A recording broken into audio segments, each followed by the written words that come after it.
নমস্কার দর্শক বন্ধুরা, এই মুহূর্তে চারটি গুরুত্বপূর্ণ খবর আমরা আপনাদের সামনে তুলে ধরতে চলেছি। তাই আপনাদেরকে অনুরোধ, পুরো ভিডিওটি অবশ্যই মন দিয়ে দেখুন, সব খবরগুলি শুনুন। ভালো লাগলে লাইক, কমেন্ট, শেয়ার এবং সাবস্ক্রাইব করবেন। তখন চলে আসি বিস্তারিত খবরে। 1 নম্বর, রাজ্যে ভোট ঘোষণার পর থেকেই পুলিশ প্রশাসনের অন্দরে রদবদল করেছে নির্বাচন কমিশন। স্বচ্ছ ও অবাধ নির্বাচন সুনিশ্চিত করতে শনিবার আবার এক ডজন আইপিএস এবং রাজ্য পুলিশ স্তরের অফিসারের বদলির নির্দেশিকা জারি করল। কলকাতা পুলিশ থেকে শুরু করে জেলা সর্বত্রই রদবদলের এই ছোঁয়া লেগেছে। কমিশনের তালিকা অনুযায়ী কলকাতা পুলিশের যুগ্ম কমিশনার স্তরে বেশ কিছু গুরুত্বপূর্ণ পরিবর্তন আনা হয়েছে। সিআইডি ডিআইজি সোমা দাস মিত্রকে কলকাতা পুলিশের যুগ্ম কমিশনার পদে আনা হলো। এছাড়াও সুদীপ সরকারকে যুগ্ম কমিশনার এবং দেবস্মিতা দাসকে যুগ্ম কমিশনার ইন্টেলিজেন্সে নিয়োগ করা হয়েছে। পাশাপাশি ডিসি স্তরেও একাধিক বদল করা হয়েছে।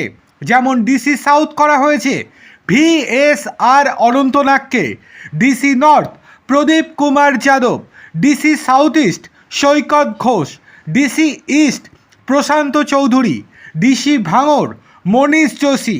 জেলা ও কমিশনারেটেও রদবদল করা হয়েছে। কলকাতার বাইরেও প্রশাসনিক রদবদল করেছে কমিশন। চন্দননগর পুলিশ কমিশনারেটের নতুন ডিসি হিসেবে দায়িত্ব দেওয়া হয়েছে ইন্দ্রজিৎ সরকারকে। আসানসোল দুর্গাপুর থেকে রানা মুখোপাধ্যায়কে শিলিগুড়ি পুলিশ কমিশনারেটের ডিসি পদে বদলি করা হয়েছে। এছাড়াও সুন্দরবন পুলিশ জেলার অতিরিক্ত পুলিশ সুপার পদে নিযুক্ত হয়েছেন চন্দন ঘোষ। বেলেডাঙ্গার নতুন এসডিপিও হয়েছেন আনন্দজিৎ হোড়। নির্বাচনের আগে স্পর্শকাতর এলাকা এবং গুরুত্বপূর্ণ পদগুলিতে অফিসারদের রদবদল করা কমিশনের সহজত ব্যাপার। বিশেষ করে ভাঙড় এবং বেলেডাঙ্গার মতো এলাকায় নতুন আধিকারিক নিয়োগ করে কমিশন স্পষ্ট করে দিয়েছে যে আইন শৃঙ্খলা রক্ষায় কোনো রকম আপোষ করা হবে না। এবার যদি চলে আসি 2 নম্বর খবরে, সেটাও অত্যন্ত গুরুত্বপূর্ণ। এবার বড় নির্দেশ দিয়ে দিল দেশের সর্বোচ্চ আদালত সুপ্রিম কোর্ট। বাংলায় বিধানসভা ভোটের আগে একটা প্রশ্ন খুব বড় করে উঠে আসছে। এসআইআর প্রক্রিয়ার কারণে যে যোগ্য ভোটারদের নাম ভোটার তালিকা থেকে বাদ পড়েছে, তাদের বাদ দিয়েই কি ভোট করানো যুক্তিসঙ্গত? এই ব্যাপারে সাংবিধানিক ও আইনি ব্যাখ্যা কী? বাংলার এসআইআর মামলায় এই প্রসঙ্গে সুপ্রিম কোর্ট সরাসরি অবশ্য কোনো ব্যাখ্যা দেয়নি। তবে অন্য একটি মামলায় ভোটাধিকার নিয়ে অত্যন্ত একটি আইনি ব্যাখ্যা দিয়েছে সুপ্রিম কোর্ট। দেশের সর্বোচ্চ আদালত আজ সাফ জানিয়ে দিয়েছে, ভোট দেওয়া কিংবা নির্বাচনে প্রার্থী হিসেবে দাঁড়ানো কোনোটি নাগরিকদের মৌলিক অধিকার নয়। এই দুটি অধিকারই মূলত আইনের দ্বারা নির্ধারিত বা বিধিবদ্ধ অধিকার, যা নির্দিষ্ট কিছু শর্ত সাপেক্ষে কার্যকর হয়। সম্প্রতি আজকে একটি মামলায় শুনানি ছিল বিচারপতি BB নাগারত্না এবং বিচারপতি R মহাদেবনের বেঞ্চে। সেখানেই আদালত স্পষ্ট করেছে যে গণতান্ত্রিক প্রক্রিয়ায় অংশগ্রহণ অত্যন্ত জরুরি হলেও তা সংবিধান প্রদত্ত মৌলিক অধিকারের আওতায় পড়ে না। আদালত তাদের পর্যবেক্ষণে দুটি বিষয়কে আলাদা করে ব্যাখ্যা করেছে। 1 নম্বর, ভোটাধিকার, অর্থাৎ এটি একজন নাগরিকের ভোটদানের মাধ্যমে প্রতিনিধি বেছে নেওয়ার প্রক্রিয়া। 2 নম্বর, প্রার্থী হওয়ার অধিকার, এটি নির্বাচনে দাঁড়িয়ে জয়ী হওয়ার বা কোনো পদের জন্য প্রতিদ্বন্দ্বিতা করার সুযোগ। আদালতের মতে নির্বাচনে প্রার্থী হওয়ার অধিকারটি অনেক বেশি কঠোর আইনি নিয়ন্ত্রণের আওতায় থাকে।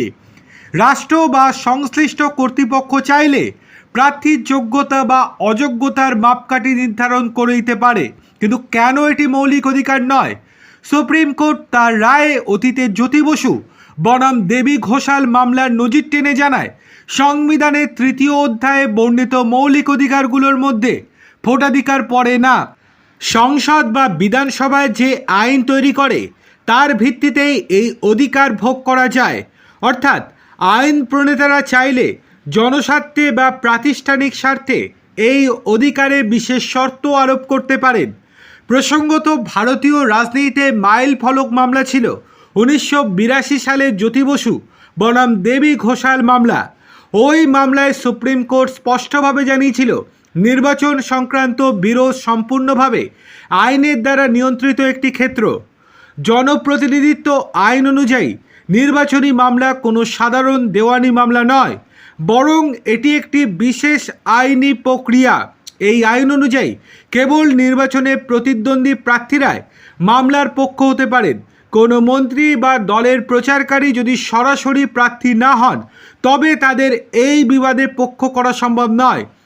এই রায়টি প্রমাণ করে যে নির্বাচনের অধিকার ও তার আইনি মোকাবিলা সবই একটি নির্দিষ্ট আইনি কঠোর কাঠামোর মধ্যে সীমাবদ্ধ, যা সাধারণ মৌলিক অধিকারের থেকে অনেকটা আলাদা।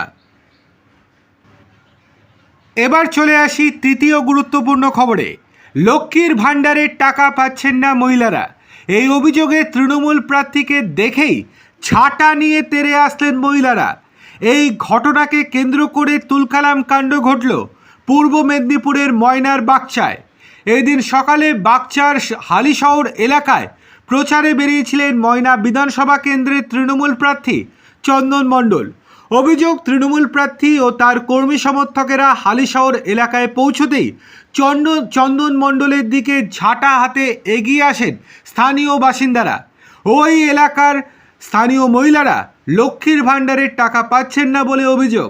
সেই অভিযোগেই তৃণমূল প্রার্থীর ওপরে চড়াও হন এলাকার বাসিন্দারা। অভিযোগ, এই নিয়ে অশান্তির মধ্যেই তৃণমূল প্রার্থী এবং তার সঙ্গীদের ওপরে অতর্কুতে হামলা চালায় তারা। রড লাঠি দিয়ে তৃণমূল কর্মীদের মারধর করা হয় বলে অভিযোগ। বিজেপির হামলায় তাদের দলের বেশ কয়েকজন কর্মী সমর্থকদের মাথাও ফেটেছে বলে অভিযোগ তৃণমূলের। মোট 15 জন কর্মী সমর্থক আহত হয়েছেন বলে দাবি শাসক দলের। রক্তাক্ত ও গুরুতর অবস্থায় ইতিমধ্যেই তৃণমূল কর্মীদের ময়না হাসপাতালে নিয়ে আসা হয়েছে। থানায় লিখিতভাবে অভিযোগ দায়ের করা হবে বলে জানিয়েছে ময়নার তৃণমূল নেতৃত্ব। যাই হোক, এবার চলে আসি শেষ এবং চতুর্থ গুরুত্বপূর্ণ খবরে। মাল ব্লকের বাগড়াকোটে তৃণমূল কংগ্রেসের ভেতরের ঝামেলা এখন প্রকাশ্যে। দলের জেলা কমিটির সম্পাদক রাজেশ ছেত্রী নিজের পদ থেকে ইস্তফা দিলেন। শুধু তাই নয়, তিনি জানিয়েছেন যে এবারের নির্বাচনে কোনো কাজই করবেন না তিনি। কি ঘটেছে? কিছুদিন আগেই জেলা নেতৃত্ব ওয়াসাবাড়ি চা বাগানের রাজু সাইকে একই পদে দায়িত্ব দেয়। রাজনৈতিক মহলে যিনি রাজেশের পুরনো বিরোধী হিসেবে পরিচিত। এই সিদ্ধান্তের পর থেকেই অসন্তোষ বাড়ছিল।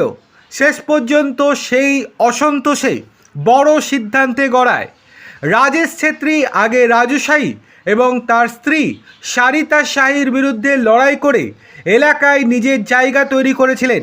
তাই এখন সেই গোষ্ঠীকেই সামনে আনা হচ্ছে দেখে তিনি আপত্তি জানিয়েছিলেন। নিজের সম্মানের জায়গা থেকে তিনি সরে দাঁড়ানোর সিদ্ধান্ত নেন।